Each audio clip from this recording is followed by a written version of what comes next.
أهلا بحضراتكم مرة تانية، وإحنا بنودع عام 2024 وبنستقبل عام جديد 2025. مع بداية عام جديد دايما بنفكر مع نفسنا إحنا عملنا إيه في السنة اللي فاتت وعايزين نعمل إيه في السنة اللي جاية. إزاي نبتدي دايما بدايات جديدة مع الأعوام الجديدة أو مع السنوات الجديدة. ده بيتطلب معرفة، بيتطلب اكتساب مهارات جديدة، بيتطلب ان الانسان دايما يبقى على وعي ان هو دايما يشتغل على نفسه، على نقاط الضعف، دايما يشتغل على نفسه عشان يحقق اهدافه، يحقق احلامه. دايما بيدور الحوار الداخلي ده مع نهاية سنة وبداية سنة جديدة. هنعرف ازاي نستقبل العام الجديد عام 2025، ازاي ندير الذات، ازاي ندير مشاعرنا، وازاي في نفس الوقت ندير مشاكلنا. يسعدنا ان نرحب بضيفة الهواء دكتورة دينا محمود الخولي، استشاري صحة نفسية وارشاد اسري. اهلا بحضرتك، صباح الخير، كل سنة وحضرتك طيبة. حضرتك طيبة.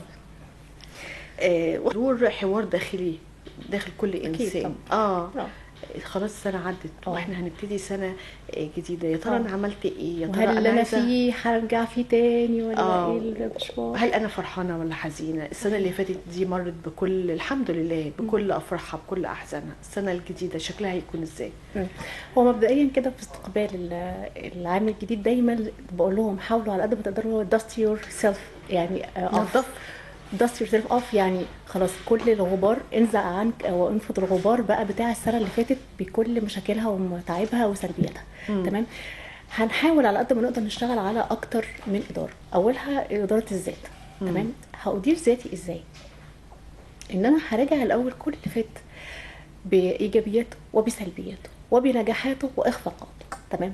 نجاحاته هتديكي دفعه جديده ان انت تحطي اهداف جديده وتحطي بقى امال جديده ليكي للسنه اللي جايه. تمام. وتبقي سعيده، حاسه بايه؟ بسعاده. تمام. الهرمونات بتاع السعاده عندك هتزيد، فدي اللي هتديكي الدفعه ان انت تكملي بعد كده. اما الاخفاقات فدي انا دايما بقول لهم يا جماعه بلاش حكايه جلد الذات طول الوقت. يعني في ناس تيجي تقول لك شوف انا لو ما كنتش عملت كده ما كانش حصل ايه اللي حصل، لو كنت قدمت مثلا مش عارفه ايه كان زماني بقى دلوقتي في حته تانية. حكايه اللوم طول الوقت وجلد الذات بالشكل السلبي ده شيء مرفوض جدا، لان بيدخل الانسان بعد كده في كومه من الاكتئاب واليأس. بصي، وعدم التفاؤل وعدم يعني تصميم او النجاحات ممكن بعد كده نتحققها قدام. مستحيل، يعني مستحيل تلاقي انسان دايما يائس كده وبيجلد نفسه بالطريقه السلبيه وتلاقيه ناجح، او تلاقيه ان هو حقق اهداف او بيجلد الظروف، او بالظبط بيعلق شماعته على الظروف. انا دايما بقول الفرص بتخلق وما بيتمش العثور عليها، ولكن بتخلق. الانسان ممكن بايديه يخلق فرص. الناس الشاطره ممكن مثلا في ناس تحط في بيئه بفكرهم هم وباصرارهم ويعني اداره مواهبهم، هم عارفين كويس قوي هم شاطرين في ايه. دايما بقول يا جماعه كل واحد بيدور جوه ذاته، انت شاطر في ايه؟ ايه اللي انت مميز فيه طول الوقت؟ الحاجه اللي انت مميز فيها. يعني في ناس مثلا تلاقيها مميزه في الفن، رسم، ناس تانية في الشعر، ناس تانية تقول لك لا ده انا في التجاره بعرف كويس قوي ان انا ادير مشاريع كويسه، ناس تانية تقول لك لا ده بص بقى انا في دراستي وفي شغلي وفي القائي للمحاضرات وليا قبول وبحب المجال ده جدا، ناس تانية في الدعوه، ناس تانية في اي مجال من المجالات. تمام. الانسان كل ما يلاقي نفسه في الحاجه اللي هو بيحبها صدقيني هيدي كتير جدا. فالنقطة الأهم اللي دايما بحط عليها مليون أندرلاينز، بلاش جلد الذات بالطريقة السلبية وجلد الظروف. بس أصل الظروف اللي حواليا، أصل شوفي أصل الدولة الدنيا ظروفها مش عارفة فيها إيه، أصل الجو عامل إزاي، الاجتماعيات عاملة إزاي، الاقتصاد عامل إزاي، كل ده دي ظروف محيطة بتختبرك أنت وبتختبر القوة اللي عندك، يعني القوة اللي عندك، نقاط القوة اللي عندك ظروفها عاملة إزاي. تمام. دايما بقول لهم واحد جلد الذات لا، ثانيا الاخفاقات اللي حصلت لنا نتعلم منها، مش نشيلها في عارفه في قسم كده سكشن موجود في ذكريات السلبيه اللي موجوده في العقل وفي العقل الباطن. دايما طول الوقت شوف اصل حصل كذا، اصل مش عارف ايه، خلاص بقى احنا ننسى كل اللي فات وكل بسلبياته بقى باخفاقاته بالحاجات اللي مش كويسه اللي حصلت فيه، اطلع بالدرس ولكن اطلع بالدرس اللي انا اتعلمته من هذا الموقف او من هذه المشكله. على اثرها هعمل حاجه اسمها يعني اعاده تانية بقى تدوير للاهداف. تمام، هحط اهداف واضحه وواقعيه اقدر ان انا احققها. تمام. انا عايزاكي بس نرجع مره محطه ورا، اللي هي مساله ان انا خلاص انا هحط كل الذكريات وكل الاخفاقات في الصندوق الاسود وهطلع منه بس الدرس. في ناس بيبقى دايما عندها، ويمكن هو ده الاغلب، بيبقى عندها دايما نظره تشاؤميه طبعا. وما بتعرفش تطلع الدروس المستفادة من المحن اللي هي الدروس المستفادة من المحن اللي هي بتمر بيها، أو الإخفاقات اللي هي بتحصل لها. بتحاول مرة واتنين وما بتعرفش، بترجع مرة تانية للطبع اللي هي تطبعته في الأول، اللي هي النظرة التشاؤمية، الدنيا وحشة، الظروف وحشة، ده مش عارفة ايه، الناس مش. ازاي تبقى في تمرين ليها بحيث ان هي تبدا ان هي تطلع من الحلقه المفرغه اللي هي عماله تدور فيها؟ والموضوع ده بيحصل لسببين. السبب الاول ان هي ما استخدمتش او ما استخدمش بدايل جديده. تمام، بيبتدي بنفس نقطه الصفر ويقول لك طب انا هحاول نفس المحاوله بنفس الطريقه، مفيش بدايل، ما اداش بدايل لحلول المشكله. تمام، ودي في نهايه المطاف بتخليكي برضو ترجعي لنفس نقطه النتائج تاني، كان خلاص يعني كان مفيش جديد، ما هو دايره بتدور ويقول خلاص انا هبتدي تاني من الاول من جديد. ما انت مفيش بدايل جديده، انت ما اتعلمتش يعني من نفس الثقافه، الاساليب، نفس الطريقه انا بستعملها، نفس الناس حتى بطلق الباب عليهم. بالظبط. ودي مشكله كبيره جدا. انا كده ما طورتش من نفسي، كده ما اتعلمتش اصلا من الاخفاقات اللي حصلت، انا كده ما اتعلمتش من المأزق اللي انا كنت فيه او المشكله اللي انا كنت فيها. دايما اي مشكله بقول لهم يا جماعه لازم يبقى فيه بدائل حلول، ويعني وتدوير للاهداف. تمام، دي نقطه. النقطه الثانيه بسبب برضو المشكله دي ان هم بيرجعوا نفس النتيجه تاني، ان هم نظرتهم ما بتتغيرش، نظره ضيقه جدا، اللي هو ايه، انا لو ما حققتش الهدف ده خلاص الدنيا بتسود في وشي وماليش اي لازمه في الدنيا وخلاص الحياه بالنسبه لي سودة. لا، مين قال كده؟ بجانب ان هم مش بيطوروا في نفسهم ومش فاهمين نفسهم. يعني دايما انا بقول الانسان ربنا سبحانه وتعالى خلقه يعني من ماده، من جسد وروح. الاثنين مرتبطين ببعض. احنا عندنا للاسف يعني في معظم دول الشرق الاوسط دايما الحاله النفسيه او الجانب الروحي او الروحاني ده مهمل تماما، لدرجه ان في حد بيقول لك طب انا عايز اروح لاستشاري نفسي او عايز اروح لدكتور نفسي، يقول له انت مجنون، انت فيك حاجه، طب انت في حاجه عندك مش مظبوطه، وكأن يعني ان هو خلاص اختل عقله وخلاص فاهم ازاي، فرايح بقى عشان يشوف له حل. ابدا، بالعكس، يمكن الاستشاري النفسي دوت او الدكتور النفسي المتخصص في الطب النفسي بيحاول يساعدك ان انت تفهم ذاتك وتحط نقاط واضحه في حياتك واهداف واضحه في حياتك. وكل ما تحقق، لو يعني مثلا انا حطيت بتاع 10 اهداف في خلال السنه اللي جايه، حققت منهم 1 2 3، ده شيء كويس، حتى لو ما وصلش للنص بس شيء كويس جدا. ليه؟ اوريدي انا اشتغلت على نفسي، حققت حاجه. تحقيق الهدف ده في حد ذاته بيديكي هرمون، تحسي كده بهرمون السعاده. تمام، تحسي لا ده تمام، انا شغاله، انا يعني انا مجتهده، انا في حاجه بحققها. تحقيق الذات او تحقيق اهداف انت بتحطها في حياتك في حد ذاته بيديكي دفعه بعد كده ان تحققي اهداف اكتر قدام. خلاص، فدايما بقول لهم يا جماعه لو سمحتوا بلاش حكايه ان انا ابقى انسان سلبي ونظرتي تشاؤميه للناس ودايما احط شماعه للظروف. اقول لك بص اصلا انا لا الظروف حواليا مش مساعده ان انا اعمل كذا. لا، اخلق لنفسك فرصه. هخلق نفسي فرصه ازاي؟ بان انا افهم نفسي كويس جدا وافهم انا عاوز ايه وانا شاطر في ايه وايه اللي يرضيني. يعني دايما زي ما احنا بيقولوا دايما ان التغيير بيبدا من الداخل. صح. من العقل، من صح. الفكر. صح. في امهات كتير مثلا مثلا امهات بتقولي انا مش مقصره مع ابني في حاجه، بالعكس بقى ياكل احسن اكل، بيشرب احسن شرب، بيروح نادي، بيتمرن، بيروح احسن مدرسه، بس على طول حاسه ان هو من نفسيته متضايق، تعبان، حاسس ان هو حاسس بسلبيه. لان انت ما اكتشفتيش جواه هو شاطر في ايه، موهبته ايه، عاوز ايه من الحياه، ايه اللي بيحبه. اشباع الاحتياجات الجسديه والنفسيه هي سبب الاستقرار النفسي، استقرار اي انسان، خصوصا الحاجات الاحتياجات النفسيه. طبعا. طبعا في اطفال، انا يعني كده اجزم كان جاي لنا بعض الحالات الاب والام ما شاء الله يعني في ستاف كويس جدا يعني وعقليات عاليه جدا ماديا، لا وعلميا يعني هم اطباء وكده.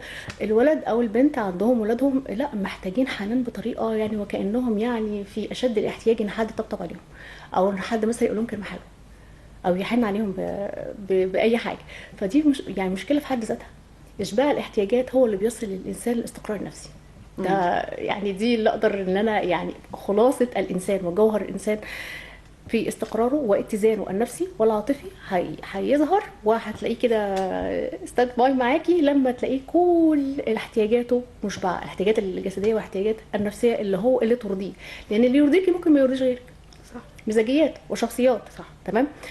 دايما بقول لهم يا جماعه اقعدوا مع نفسكم قبل قبول السنه الجديده، فلتروا نفسكم، فلتروا المواقف اللي حصلت قبل كده في السنين اللي فاتت، نطلع نجاحات تديكي باور جديد اللي انت تعملي اهداف جديده وتحققيها. جددي او جددوا من البدائل والحلول لاي مشكله.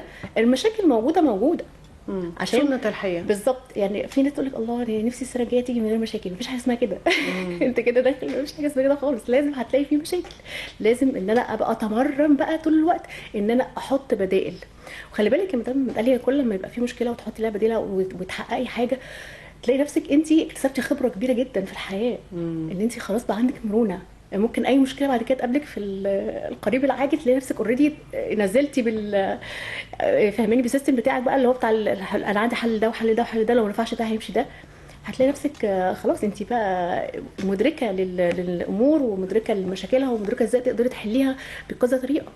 لكن معظم الناس بتخفق ان هي ما بتشغلش دماغها، لا دايما تقول لك لا انا هي من الاخر كده عايزين الحل جاهز. بتبقى عايزين حل جاهز. تاني حاجه مهمه جدا حاجه اداره الوقت. إدارة الوقت مهمة جدا للإنسان. في ناس ما بتلاقيش نفسها، يعني بتسيب نفسها للظروف، بتسيب نفسها للحياة، بتسيب نفسها للشغل، تقول لك انا اهم حاجة عندي الشغل ولازم، ودايرة الحياة تاخده بقى او دايرة الحياة تاخدها، فتلاقي نفسها ما بتلاقيش في وقت فاضي لنفسها. دايما اقول لهم يا جماعة خصصوا ولو نص ساعة لنفسك او نص ساعة لنفسك. تمام.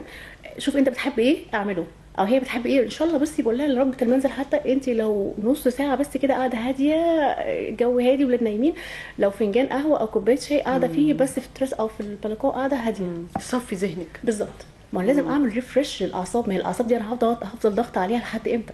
وهضغط عليها لا هعرف ان انا ادي بكل ما اوتيت من قوه للاولاد ولا للاسره ولا للعمل ولا للزوج. هتلاقي الاسره بقى خلاص متدمره تماما. ليه؟ طول الوقت على المحك، اي عصبيه. ليه ضغط العصبي وليه الحاجات دي موجوده؟ لان احنا مش عارفين ندير وقتنا او ندير مشاعرنا.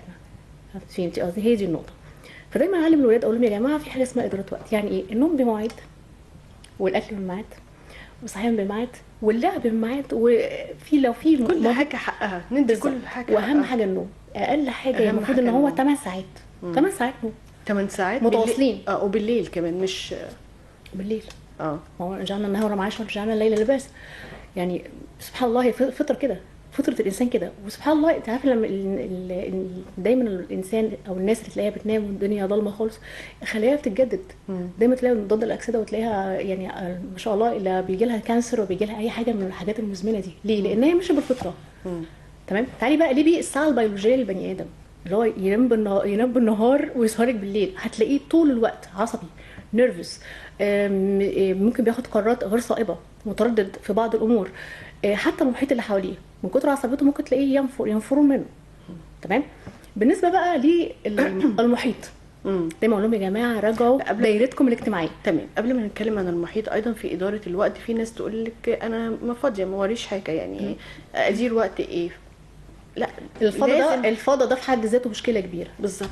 لازم يبقى في اداره للوقت، مشكله كبيره. وما خلق الجن والانس زي ما حضرتك قلتي، يبقى النوم ليه ساعات، الاستيقاظ ليه ساعات، ان انت تقعدي مع نفسك وقت مخصص، تلعبي رياضه، تروحي تزوري اقارب، تعملي اعمال خيريه. فمفيش حاجه اسمها انا فاضيه وما وريش مسؤوليات، حتى لو كانت مثلا خريج او خريجه ما اشتغلوش. بالظبط. ما هي دي مشكله. ما ربنا الله سبحانه وتعالى هو خلق الجن والانس ليعبدون. والعباده مش شعائر صلاه وصيام وقراءه قران فقط، لا، ولكن العمل. العلم عباده، العمل عباده، العلاقات الاجتماعيه اللي بينك وبين الناس، وانه انت تدعي اخلاقك بتنم عن تربيتك الكويسه واصلك الطيب، ده في حد ذاته دعوه. كل الحاجات دي لازم يعني كبني ادم لازم ما نجيش نقول بقى انا مش فاضي، انا فاضي ما وريش حاجه. بالعكس، الفضا ده بيسبب مشاكل كتيره جدا، بيسبب اكتئاب. انا ما بحققش حاجه، فطول الوقت هتحسي ان انت ايه؟ خامله. الانسان ما بيعملش حاجه، يعني اسهل حاجه ما بعملش حاجه. خلاص. فتلاقي طول الوقت اللي انت قاعده ايه؟ انسان خامل ما بيعملش حاجه، ما بيحققش حاجه، هرمون السعاده عنده واقف. دايما كمان بقول لهم يا جماعه اهتموا بالرياضه. الرياضه دلوقتي مش من الرفاهيات ابدا. الرياضه يعني الانسان، او تلاقي مثلا البنوته او الولد اللي بيروح جيم، او الراجل او الست، دايما تلاقيهم حتى لو نص ساعه. شوفي انا بقول لك ايه، ولا نص ساعه يعني لازم تاخدوا حتى من وقتكم في ال 24 ساعه، حتى خدوا نص ساعه، نص ساعه صغيره. مش عايزه تخرجي في جيم، خليكي في البيت برضو، البيت، مارسي برضو رياضتك في البيت. اهم حاجه لازم تمارسي الرياضه. مع ممارسه الرياضه دايما في هرمون اسمه الاندروفين، ده بيتفرز في الجسم. الهرمون ده نوع من انواع هرمونات السعاده، بيحس الانسان فريش، دورتك الدمويه بتتجدد، عضلاتك، انسجتك كلها بيحصل لها ريفرش، العقل بيصحصح. بالظبط. كمان النفس، تمرين النفس وانت مثلا بتجري او بتلعبي اي لعبه من الالعاب الرياضيه، النفس حد ذاته، تجديد النفس اللي هو الشهيق والزفير اللي طالع، الحاجات دي كلها بتجدد الخلايا، الدوره الدمويه، بتجدد الخلايا في المخ. فليه احنا ما نعملش كده؟ الاكل الصحي، نبعد عن الاكلات اللي مش كويسه، كل ده مع باداره الذات واداره اداره الحياه. انا عشان ان انا ابقى انسان كويس واقدر احقق ذاتي واحقق كل الاهداف الحلوه ليا والمحيط، سواء اولادي او الاسره او حتى في العمل، لازم اكون انسان صحي. يعني زي ما بقول لك، العقل السليم في الجسم السليم. دي مش مقوله كده اتقالت اعتباطا، ولكن فعلا الحاله النفسيه للانسان عشان يبقى كويس دايما يقول لك لا، خلي يبقى جسمه سليم. جسمه سليم بياكل اكل كويس، اكل صحي. يعني دايما برضو بقول لهم يا جماعه، الناس اللي هي بتاكل الحلويات او بتاكل الفواكه اللي بعد الاكل غلط. احنا شوفي بقى، احنا المفروض اصلا نبتدي بالفاكهه. اصلا المفروض نبتدي بالفاكهه وبعدين ناكل الاكل الرئيسي. الحلويات ما نكترش منها، يعني كل فين وفين بقى، يعني شويه. السكريات دي بتبقى مشكله كبيره جدا حتى للاطفال، يعني بتعمل خمول في الخلايا العصبيه في المخ، حاجه يعني مع الاسف تاثيرها مضر جدا طبعا، للكبار والصغار ايضا. طبعا. يعني انت جربي كده بعد اكله دسمه كلي حلويات، هتلاقي نفسك رحتي في سكه تانية خالص. صحوكي مش موجوده. دكتور، حضرتك اتكلمتي عن المحيط. طبعا طبعا. بس المرء على دين خليله. يعني ايه؟ انا دلوقتي في العمل بتاعي ليا زملاء، او في العلاقات الاجتماعيه، الاقارب او الاصحاب او ليا اقرب او ليا ناس قريب. دايما اتخير الناس اللي بتديكي تحفيز، اللي بتديكي دعم، الناس اللي طول الوقت سلبيه، اللي طول الوقت نظره سوداويه في حياتها، محبطين ويحبطوكي.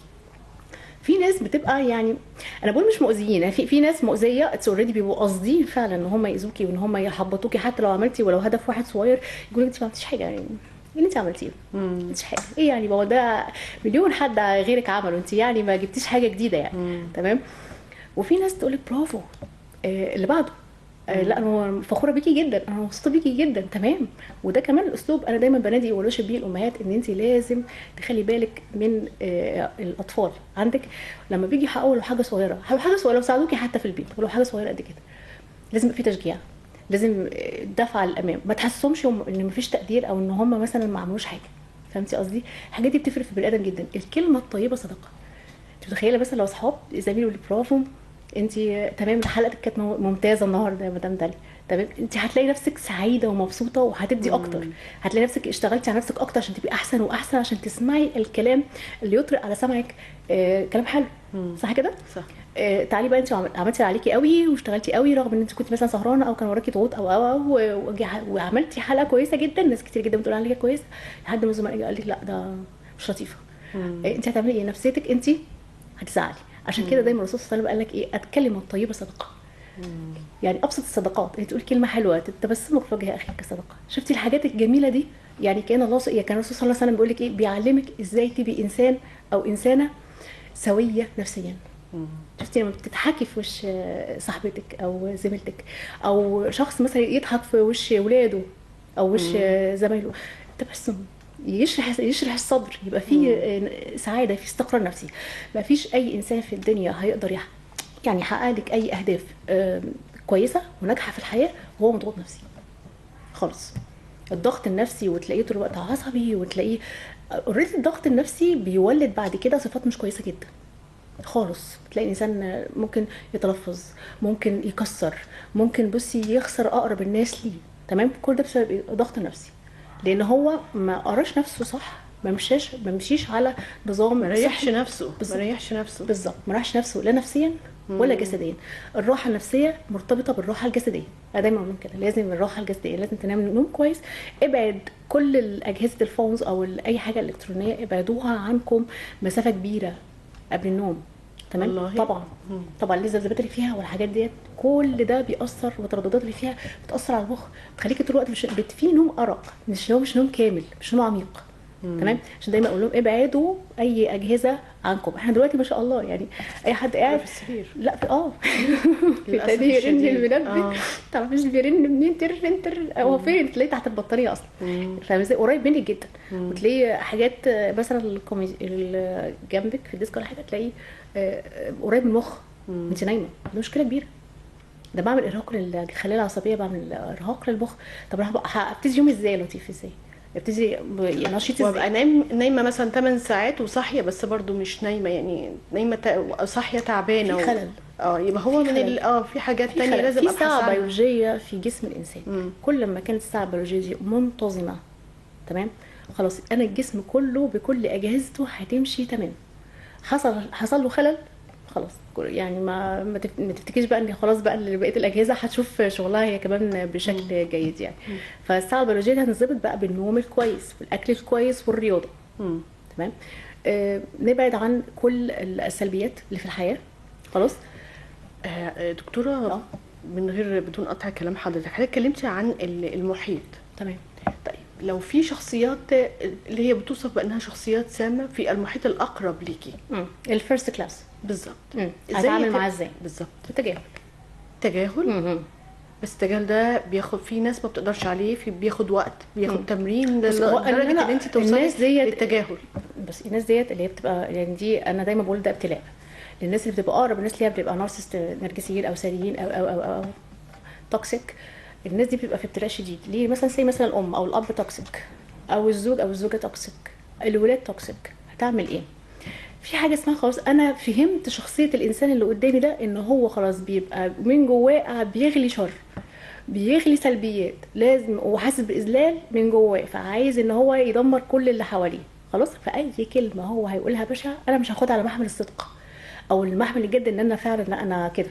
تمام. يقول انت فاشل او انت فاشله، لا انا عارفه ان هو بيقول كده عشان هو كده، فانسان مريض ربنا يشفيه ويعافيه، فخلاص ان انا هبقى فاهمه بالظبط يعني ايه الكلام جاي لي فيه، مش هاخده على قلبي، مش هاخده اتاثر بيه، مش هيدخلني في كومه نفسيه وكآبه واروح في حته تانية. تمام. الادراك، العقل دايما لما بيفهم خلاص القلب بيرتاح، النفسيه بترتاح، بيبقى في خبره، بتقدري ان انت تديري الامور بشكل من الحكمه. فهمت قصدي ايه؟ فسواء الاب او الام او الناس اللي فيها فيرست كلاس دي، خلاص انا ببقى بس فاهمه ومدركه هو بيعمل كده ليه، وفي نفس الوقت هيبقى في تجاهل مره في ناس اتفضلي حضرتك اتفضلي. لما تيجي تتجاهلي الشخصيه دي مره واثنين وثلاثه، ما هو مفيش رياكشن، هيتعب، هو هيدور بقى على حيل جديده. فانت كل ما يجي بحيل جديده انت تحاولي ان انت بقى ايه بادراكك تصديها ايه عليه بس. لكن احنا فكري بعقل بارد زي ما احنا بنقول يعني. دايما نظرتك بس قلب بارد، نظرتك ليه انه اشفاق انه انسان مريض. في ناس بالنسبه للشخصيات السامه اللي هي في الدايره الاقرب بتحاول انها تصلح، وبالتالي بتنهك، بتستنزف، وبالتالي ما فيش حد بيتصلح غير لما هو يكون عنده ان هو يتصلح. نو واي اصلاح لا، لان معظم الناس ديت ما بتبقاش مش مريضه نفسيا، ولكن عندها اضطراب في الشخصيه. اضطراب في الشخصيه مثلا زي اضطراب الشخصيه النرجسيه دي، ده ملوش علاج، ما بيتعالجش. والله سبحانه وتعالى يعني ذكرهم في القران المنافقون، والرسول صلى الله عليه وسلم قال لك المنافقون طبعا عن المنافقون هم المنافقون. والرسول صلى الله عليه وسلم قال لك المنافق يعني قالوا المنافقون آية المنافق ثلاثة: إذا حدث كذب، وإذا وعد أخلف، وإذا أؤتمن خان. وتلاقي كل الثلاثة دول موجودين في الشخصيات السامة النرجسية. تمام. والمنافقون في الدرك الأسفل من النار. خلاص يعني ربنا سبحانه وتعالى حط يعني أعوذ بالله العقوبة بتاعتهم خلاص يعني بشكل نهائي.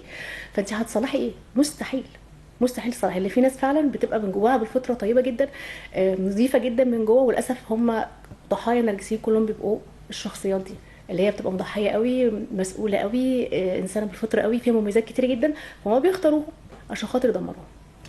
كل ما يدمروا كل ما يبقوا بيبقى طريقه ساديه، طريقه وحشه جدا. هم بيبقى كده من جواهم ان هو بتعزيزي بقى تعزيز سلبي وايجابي. سلبي ان هو لما يلاقيكي متعصبه مش عارفه ايه بيمتص منك الطاقه، وايجابي لما يجي يلاقيكي اخفقتي في شيء او اخفق هو في شيء. لان عندنا نارسست في منهم سيدات وفي منهم رجال، بس الاشد سميه في النرجسيه النساء. بيبقى دماغهم يعني كميه شر فظيعه رهيبه يعني. فدايما بقول يا جماعه الناس السلبيه اللي حوالينا نحاول قد ما نقدر، الا لو الفيرست كلاس ان احنا نتجاهله. الناس اللي بعيده يعني مثلا صحاب زمايل، نحاول في اضيق الحدود انه يبقى التعامل في دائره ضيقه جدا. وان سمحت الظروف بقطع العلاقه يبقى خلاص، يبقى خير. تمام تمام، ما دام مش هتاثر على صله رحم. ايوه. بس انا دايما بقول اللي في ابتلاء عظيم اللي هو بيبقى في حاجه في صله رحم الام او الاب او كده.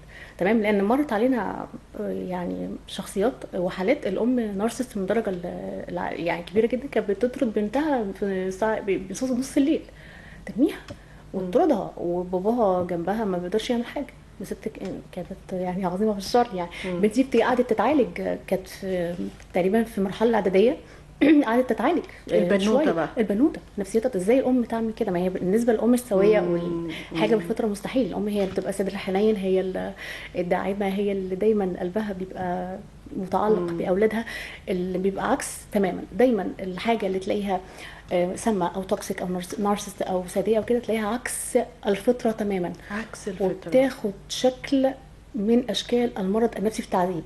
يعذبوكي نفسيا وجسديا، يعني ما مش هتطلعي من ايديهم. اللي بيطلع من ضحايا النرجسيين دول اللي بيطلعوا يعني اللي ربنا بيكرمهم يعني ويطلعوا منهم بيطلعوا متعورين في مشاعرهم، متعورين في ذكرياتهم، متعورين في جسدهم، متعورين يعني. ما بيبقى خلاص الانسان بقى اللي هو ايه، عارفه اللي هو استوى من كتر الاذى. فدايما بقول لا، الناس دي بتبقى في ابتلاء شديد فعلا، وخاصه اللي بيبقى في فيرست كلاس، الام او الاب او الابن او الابنه او الزوج او الزوجه. يعني بيبقى خلاص انت ما انت يعني مضطره طول الوقت ان انت تتعاملي معاه. فدايما اقول لهم يا جماعه خلي النظره لقدام، نظره كويسه للسنه الجديده. كل الحاجات السلبيه الكلام بقى توجهيه للناس اللي بيشوفونا دلوقتي. بدايه عام 2025 ازاي يستقبلوه بقى بتفاؤل، بابتسامه عريضه من القلب. ان انا اسعد نفسي بنفسي، اشوف انا ايه اللي بحبه او ايه اللي يعني يرضيني نفسيا اعمله. طول ما انا راضيه نفسي يعني ما استناش حد اللي هو اللي يعني يلبي احتياجاتي مثلا نفسيه. تمام، انا شخص مسؤول، شخص كبير، شخص مسؤول، فاشوف ايه اللي يرضيني او انا بحب اعمل ايه واعمله. طالما ان انت ما بتجيش على حد. ما بين الازواج مثلا، في زوج وزوجه، يجي زوجه تيجي تقول لي بصي انا مش مقصره معاه في اي شيء، والبيت تمام والولاد تمام وبتاع، بس هو على طول مثلا مرات يجي من الشغل زوابع ومش عارفه ايه وبتاع، وطول الوقت قاعد في الشغل. تمام، في بعض الرجال بتبقى كده، بتبقى مثلا من ضمن يعني شخصيتها مش شخصيتها القياديه. يعني ايه؟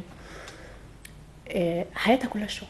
طول ما بتحقق اهداف كويسه في الشغل وفي العمل هتيجي تلاقيها مبسوط وبيضحك ويهزر، وهيخرجك ويخرج الولاد ويقعد يهزر معاكم ويقعد يتفرج معاكم على التلفزيون. بسي كل حاجه حلوه هتلاقيه.